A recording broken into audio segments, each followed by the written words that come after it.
My name is Lisa Bailey McGarvey, and I'll be doing my children's literary presentation on Where the Wild Things Are.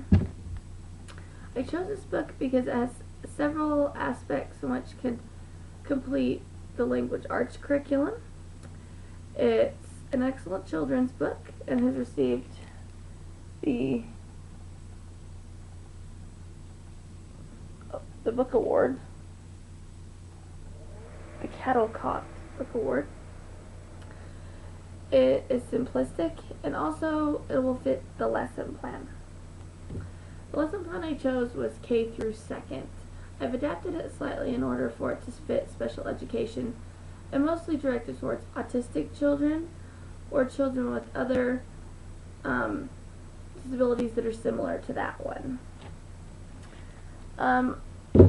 To begin the lesson plan on the day that it was taught, I'd bring the children in, and I'd ask them how their day was and what they did the night before, and to see if anybody brought up the subject on their own. And then I'd introduce and we discuss monsters and how they're in everyday things, from stories to pictures to books to movies. And I'd go ahead and have the students tell me a little bit about monsters and what they do and how they do, and what they know about monsters. And then I'd give them my interpretation of monsters and tell them today that we were going to be reading a book and doing some activities related to monsters. And that is when I would say, okay guys, we're going to read the book about Where the Wild Things Are. And explain to them this book was written in 1963, and the author of the book is also the illustrator of the book, and how this gentleman put all of his thoughts and images and stories about the book down, or about monsters down in a book. I like this book because it has simple sentences.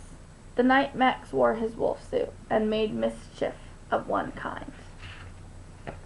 And the book carries on to go about how Max got sent to his room without dinner and called him Wild Thing. And Max said, "I'll eat you up." So he was sent to bed without anything. And while he was sent to bed without anything, his room began to grow a forest.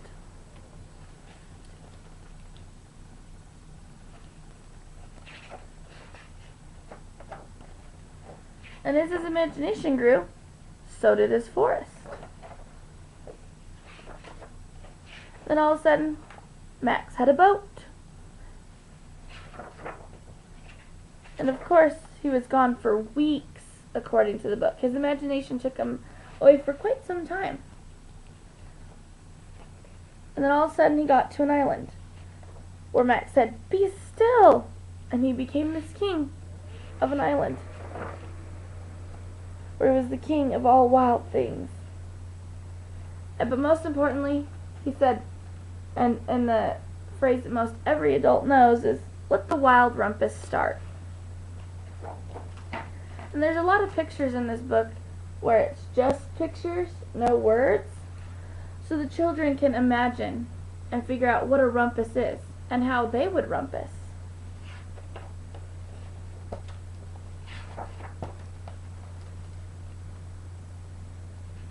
But then Max realized what he had done was wrong and was beginning to miss the other world, so he got in his boat and he traveled back across the ocean till his imagination had cleared and he was back in his bedroom.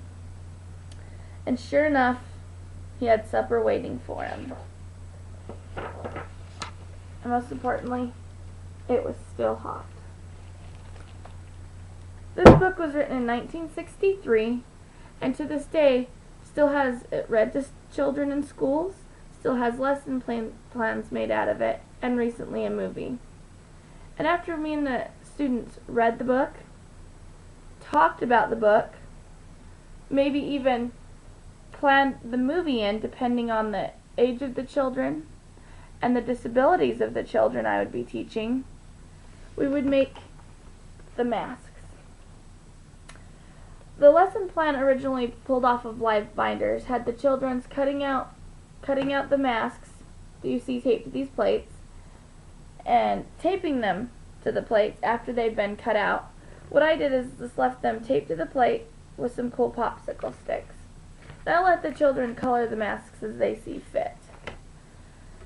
And then after doing so, I would have the children show me the wild things, role played out, acted out to me, most especially the wild rumpus. I want to see what they took away from that book and what they can give back to that book. When that task had been completed, I would at that time send home a take-home activity to do with their parents. I would assemble a coloring book with pictures much similar to these, and I would have them go home to their parents, tell their parents about that book, and maybe even remind their parents about that book. Have them color the pictures, tell me their version of the wild things, and bring them back to class. And then we'd have a story time of every special child in that class and their version of where the wild things were. And then we'd set them up for display on a wall, on a bookcase, something of that sort, depending on the availability in the classroom. And then I would label it where my wild things are. And that's how I would assess these children and what they grasp from it. I feel that it would complete all the necessary requirements for language arts. They'd present with oral speech, they'd listen, and then they'd follow basic two-step instructions. Cut and paste. Demonstrate.